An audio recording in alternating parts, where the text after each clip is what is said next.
Learning is important, right? Yes, exactly. What a bunch of nerds. Nerd alert. Right. Marketing Architects. Hello, and welcome to the Marketing Architects, a research-first podcast dedicated to answering your toughest marketing questions. I'm Elena Jasper. I run the marketing team here at Marketing Architects, and I'm joined by my co-host, Rob Demars, the Chief Product Architect of Misfits and Machines. Hello, Elena. Hello, we are back with your weekly Nerd Alert. Every week, I'll take a deep dive into academic marketing research and translate its complex ideas into simple, understandable language for Rob, and of course, for all of you. Are you ready to nerd out, Rob? Let's nerd it up. All right, let's get into it. As always, we'll link the research we cover in the episode notes. This week, I read a study titled Digital versus Traditional Advertising and the Recognition of Brand Intangible Assets. This is by Scarlett Xiaotong Song. And this study examines how different advertising channels, traditional, online, display, and paid search, impact the recognition and valuation of brand intangible assets during mergers and acquisitions. But before we get too far into things, Rob, I have a question for you. How do you think these channels will stack up? Try to rank them for me. Which will help your brand be recognized and remembered? Traditional media, online display, or paid search? Ooh. Good one. Well, I'm going to have to go with the good old-fashioned traditional media when it comes to driving brand value and recognition. You've got a lot of assets there in terms of sound and sight and the power of the traditional media channel, that the reach and the frequency that those offer. I'm going to go with online display second because it can continue to push some of those distinctive brand assets out there because it's just a bit more visual. And then lastly, I'll go with paid search just because it's boring words on a screen. Yeah, well, you're actually really right. Yes! Yes, you are. It's kind of a trick question because this surprised me, but traditional media and display were kind of tied. Oh, really? That yeah. I didn't think. Okay. Which really surprised me too. Wow. So yeah, I would say you're right. But let's talk about why. So this study, it explores something that's always important, kind of always timely for marketers, which is how do different types of advertising contribute to brand asset recognition, long-term brand value, and firm sales. So the study, they look at mergers and acquisitions, which are the ultimate test for a brand's worth, because when one company buys another, they're required to allocate a dollar value to the intangible assets they're acquiring, like the brand name. And these numbers, they're based on legal standards and they have to pass the muster, which I just love that phrase, with accountants, auditors, and even investors. But before we dive into the findings, I wanted to play a quick game. Rob, I'm going to name 3 major acquisitions, and I want you to guess which one had the highest overall brand transaction value. Oh boy. And I should add, this is not always disclosed. This wasn't a part of the study. This is just for me, for fun. So I can't promise is 100% accurate, but the logic when it was explained made some sense to me. All right, so the 3 are Microsoft's acquisition of Activision Blizzard, Okay. Amazon's acquisition of Whole Foods, and Disney's acquisition of 21st Century Fox. Got it. And so just so I'm clear, we're talking about the brand for Activision. Are you talking about the brand Activision or all the sub-brands that Activision owns and the value of those sub-brands? I mean, I think it's probably, it's definitely both because you're buying both, but if I were you, I would think more about the sub-brands. Okay, that's helpful. Than the main brand. All right, then. Well, then I'm going to go with number 1 being Microsoft's acquisition of Activision, because if I remember correctly, titles like Call of Duty fall underneath that, and it's just such massive value there. So I'm going to go with what's going on with gaming for number 1.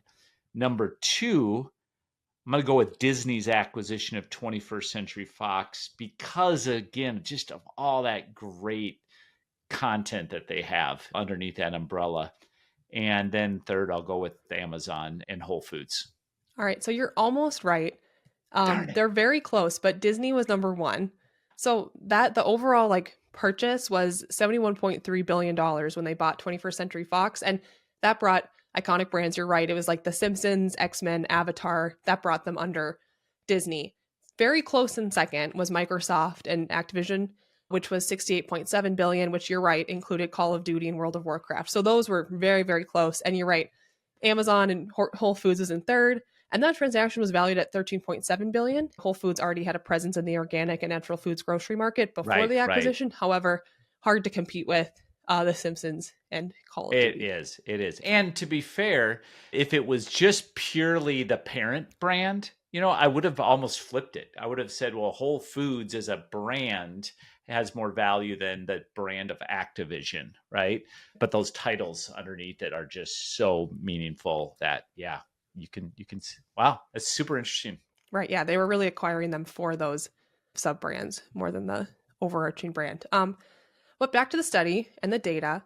Song used a proprietary data set from Kantar. So this data set, it breaks down advertising spend into 3 categories: traditional ads like TV and radio, online display like banners and video, and paid search ads like Google search campaigns. And this data spans a decade. It was from 2010 to 2019, and it includes over 2,500 companies. So with that data, the researchers matched the advertising data that they have to 287 completed mergers involving publicly traded companies. And then they manually collected financial information from the acquiring firm's public filings. So the goal was to see what type of advertising was most strongly associated with 2 outcomes. First, whether the brand was recognized as a separate asset at all, and if so, how much was it valued? So what did they find? Well, first, the study showed that not all advertising is created equally when it comes to brand building, we're pretty familiar with. Paid search, for example, is great for driving immediate sales. It's highly targeted, tracks consumer behavior, it works deep in the marketing funnel, but it's also short-lived. It's designed to nudge you when you're already close to making a purchase, which means it's less likely to build that long-term brand equity. On the other hand, traditional advertising and online display work differently. They're more upper funnel channels, so they cast that wide net, create awareness, build positive associations over time.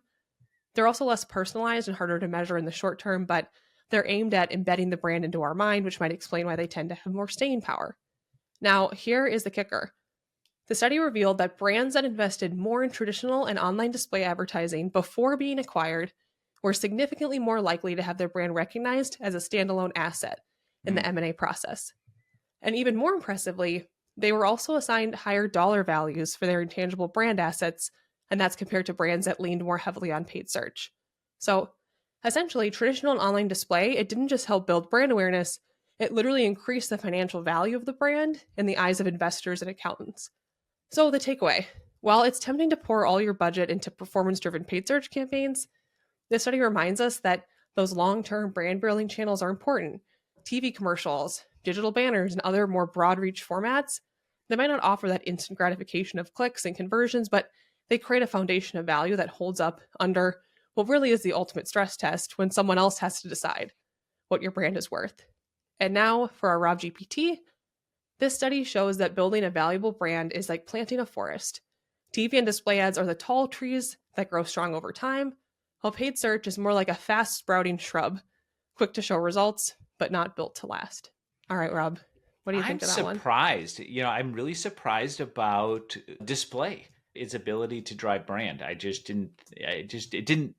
It definitely felt better than search, but I wouldn't have put it at the same level as traditional. So that was a surprise to me. It just seems so, traditional ads always seem more, upper funnel, but display ads always seem more bottom of the funnel to me. Just their ability to convey brand, and they tend to be very offer driven versus things that can really establish brand, but they are more visual in nature. So to be at the same level as traditional is surprising to me. But not surprised by paid search being at the bottom. Yeah, so I agree. Like when I first read that, I was like, what the heck's going on? Because we know that display is not as good at building brand as something like TV. So here's what I think happened.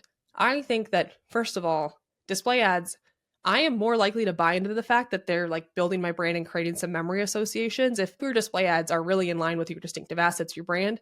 Right. Than a DR channel. Because when's the last time you clicked on a display ad? Nobody's really doing that. So I actually buy into it that more than paid search, they're better at building those subconscious brand associations. However, I will also say that, they're not saying that display and paid search are equal for building brands. They're saying that like they're equal when they're valuing like how much is a brand going to be acquired in a merger or acquisition, because we know from our own research that when you're ranking brands by like even their sales impacts, their long-term brand effects, TV is going to beat display into the dust. So my theory is that these brands that spend a lot on advertising, that are spending a lot on traditional ads, they're also just spending a lot on display, because why not? Like, you know, like I think that big brands, they spend just a ton on online advertising. So that's my own theory. That's why display ends up being high. Could it also be the power of retargeting and just their ability for display advertising to follow you around, and that just builds that relationship as well? Yeah, I think that the study did talk a little bit about that display. It is a way to be more personalized. So like you can be more targeted with who you're getting in front of. So yeah, I think that could be part of it. Cool. But yeah, I think the takeaway is probably not that display and TV are equal, because I don't think anyone would agree with that. It's more that investing in advertising that builds your brand is going to do a lot for your company beyond just like immediate results. It could also help you if you're being acquired. So, but then you could also ask, all right, are these companies being acquired because they spend a lot on traditional advertising, or are they spending a lot on traditional advertising because they're the type of company that would be acquired? Does that make sense? It does. That's it for this episode of The Marketing Architects. We'd like to thank Taylor De Los Reyes for producing the show. You can connect with us on LinkedIn, and if you like the podcast, please leave us a review. Now go forth and build great marketing. Display ads tend to be, I don't know, it just seems more top of funnel to me in terms of lots of hard offers and things like that versus... You mean bottom of the funnel? Sorry. Thank you. Marketing Architects.